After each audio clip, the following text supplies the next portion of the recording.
Chapter 22. Building and Furnishing the Home. In the construction of buildings, whether for public purposes or as dwellings, care should be taken to provide for good ventilation and plenty of sunlight. Churches and schoolrooms are often faulty in this respect. Neglect of proper ventilation is responsible for much of the drowsiness and dullness that destroy the effect of many a sermon and make the teacher's work toilsome and ineffective. So far as possible, all buildings intended for human habitation should be placed on high, well-drained ground. This will ensure a dry site.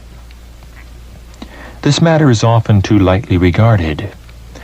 Continuous ill health, serious diseases, and many deaths result from the dampness and malaria of low-lying, ill-drained situations.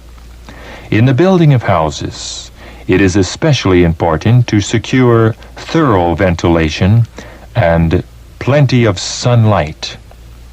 Let there be a current of air and an abundance of light in every room in the house. Sleeping rooms should be so arranged as to have a free circulation of air day and night. No room is fit to be occupied as a sleeping room unless it can be thrown open daily to the air and sunshine. In most countries, bedrooms need to be supplied with conveniences for heating, that they may be thoroughly warmed and dried in cold or wet weather. The guest chamber should have equal care with the rooms intended for constant use. Like the other bedrooms, it should have air and sunshine, and should be provided with some means of heating to dry out the dampness that always accumulates in a room not in constant use. Whoever sleeps in a sunless room or occupies a bed that has not been thoroughly dried and aired does so at the risk of health and often of life. Those who have the aged to provide for should remember that these especially need warm, comfortable rooms. Vigor declines as years advance, leaving less vitality with which to resist unhealthful influences. Hence, the greater necessity for the aged to have plenty of sunlight and fresh, pure air. If we would have our homes the abiding place of health and happiness, we must place them above the miasma and fog of the lowlands, and give free entrance to heaven's life-giving agencies. Dispense with heavy curtains. Open the windows and the blinds. Allow no vines, however beautiful, to shade the windows, and permit no trees to stand so near the house as to shut out the sunshine. The sunlight may fade the drapery and the carpets and tarnish the picture frames, but it will bring a healthy glow to the cheeks of the children. A yard beautified with scattering trees and some shrubbery at a proper distance from the house has a happy influence upon the family, and if well taken care of will prove no injury to the health. But shade trees and shrubbery close and dense around a house make it unhealthful, for they prevent the free circulation of air and shut out the rays of the sun. In consequence, a dampness gathers in the house, especially in wet seasons. God loves the beautiful. He has clothed the earth and the heavens with beauty, and with a father's joy he watches the delight of his children in the things that he has made. He desires us to surround our homes with the beauty of natural things. Nearly all dwellers in the country, however poor, could have about their homes a bit of grassy lawn, a few shade trees, flowering shrubbery, or fragrant blossoms. And far more than any artificial adorning will they minister to the happiness of the household. They will bring into the home life a softening, refining influence, strengthening the love of nature, and drawing the members of the household nearer to one another and nearer to God. Our artificial habits deprive us of many blessings and much enjoyment, and unfit us for living the most useful lives. Elaborate and expensive furnishings are a waste, not only of money, but of that which is 1,000-fold more precious. They bring into the home a heavy burden of care and labor and perplexity. Furnish your home with things plain and simple, things that will bear handling, that can be easily kept clean, and that can be replaced without great expense. By exercising taste, you can make a very simple home attractive and inviting, if love and contentment are there. Happiness is not found in empty show. The more simple the order of a well-regulated household, the happier will that home be. Life is a disappointment and a weariness to many persons because of the unnecessary labor with which they burden themselves in meeting the claims of custom. Their minds are continually harassed with anxiety as to supplying wants, which are the offspring of pride and fashion. The expense, the care, the labor lavished on that which, if not positively injurious, is unnecessary, would go far toward advancing the cause of God if applied to a worthier object. People crave what are called the luxuries of life, and sacrifice health, strength, and means to obtain them. A lamentable spirit of rivalry is manifested among persons of the same class as to who shall make the greatest display in matters of dress and of household expenditure. The sweet word home is perverted to mean something with four walls filled with elegant furniture and adornments, while its inmates are on a continual strain to meet the requirements of custom in the different departments of life. Many are unhappy in their home life because they are trying so hard to keep up appearances. They expend large sums of money and labor unremittingly that they may make a display and gain the praise of their associates, those who really care nothing for them or their prosperity. One article after another is considered indispensable to household appointments until many expensive additions are made that, while they please the eye and gratify pride and ambition, do not in the least increase the comfort of the family. And yet these things have taxed the strength and patience and consumed valuable time which should have been given to the service of the Lord. The precious grace of God is made secondary to matters of no real importance, and many, while collecting material for enjoyment, lose the capacity for happiness. They find that their possessions fail to give the satisfaction that they had hoped to derive from them. This endless round of labor, this unceasing anxiety to embellish the home for visitors and strangers to admire, never pays for the time and means thus expended. It is placing upon the neck a yoke of bondage, grievous to be borne. In some families, there is too much done.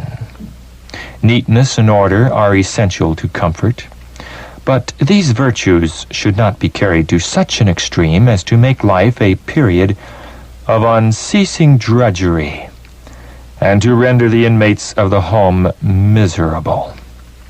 In the houses of some whom we highly esteem, there is a stiff precision about the arrangement of the furniture and the belongings that is quite as disagreeable as a lack of order would be. The painful propriety which invests the whole house makes it impossible to find there that rest which one expects in the true home.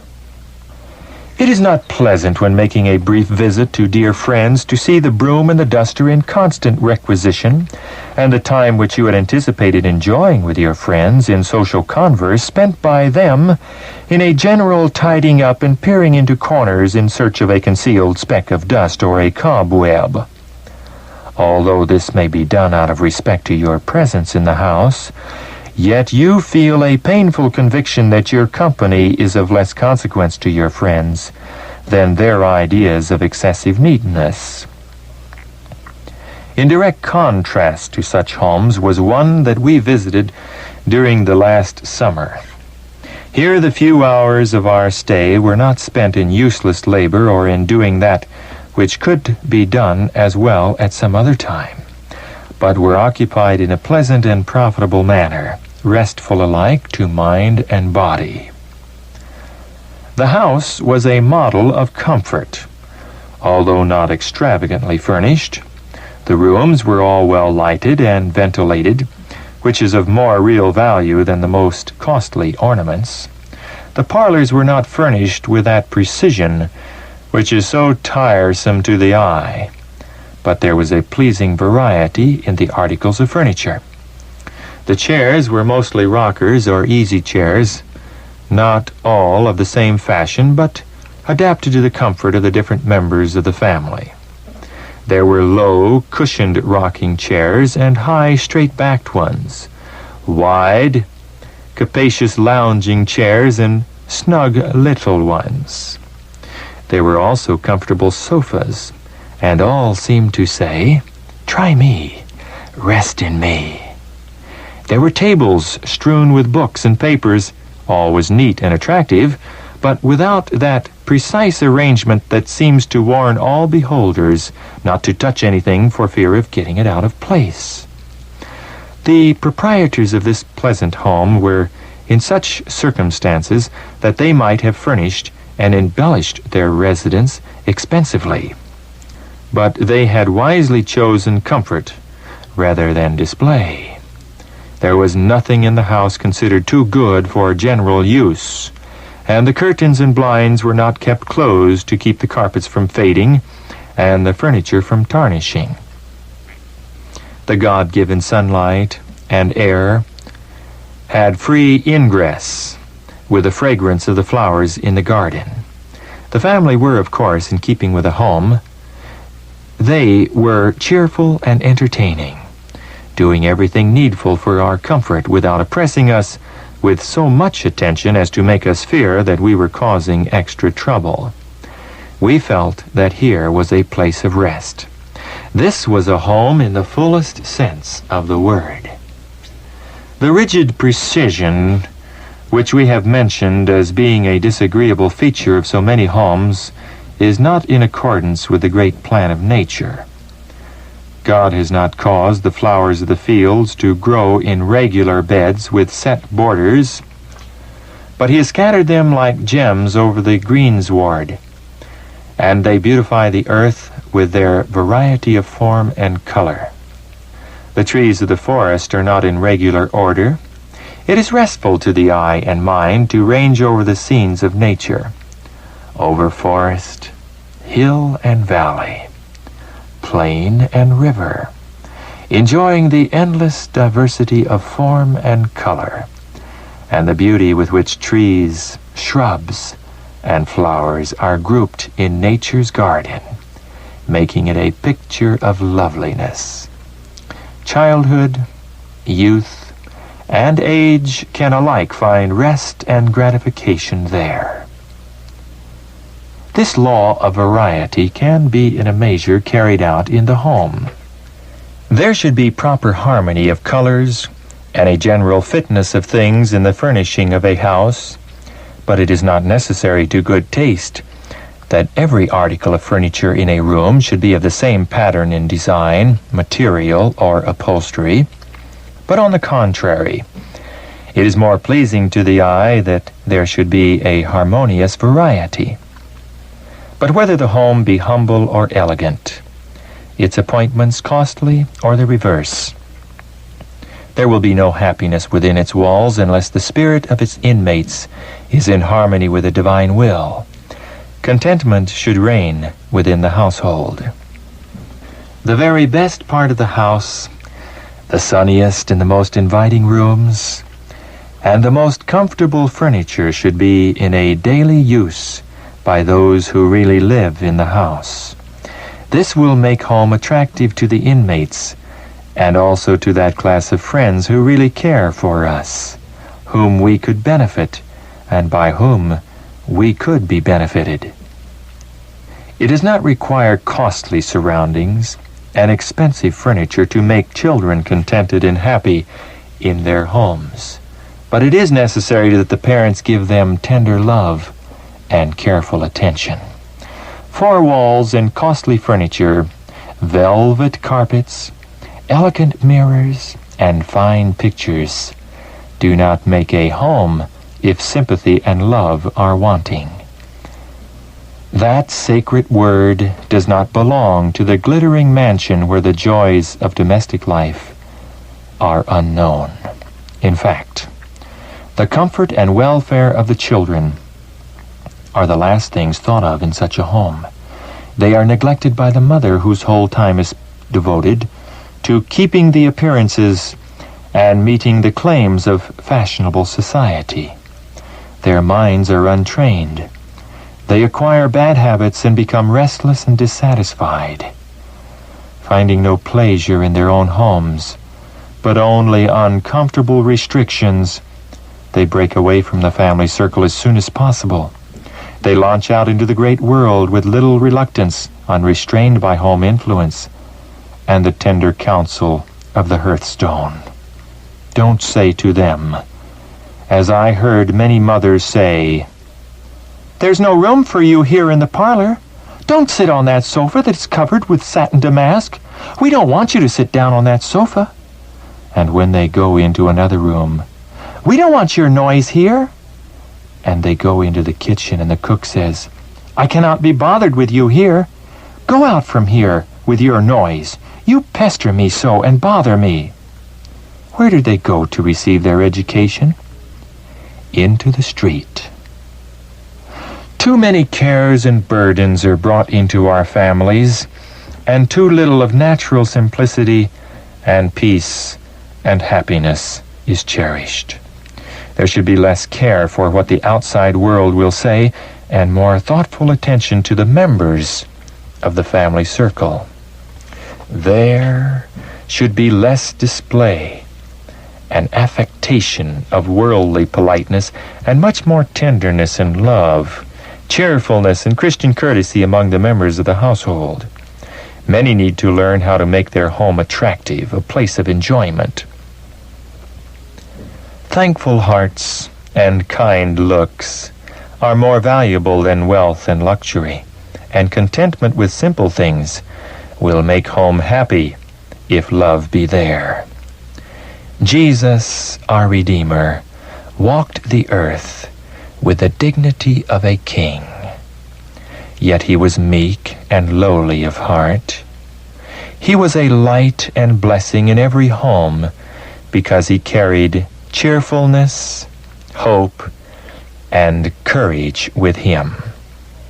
Oh, that we could be satisfied with less heart longings, less striving for things difficult to obtain, wherewith to beautify our homes, while that which God values above jewels, the meek and quiet spirit, is not cherished.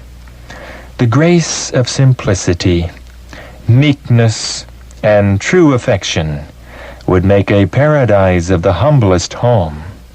It is better to endure cheerfully every inconvenience than to part with peace and contentment.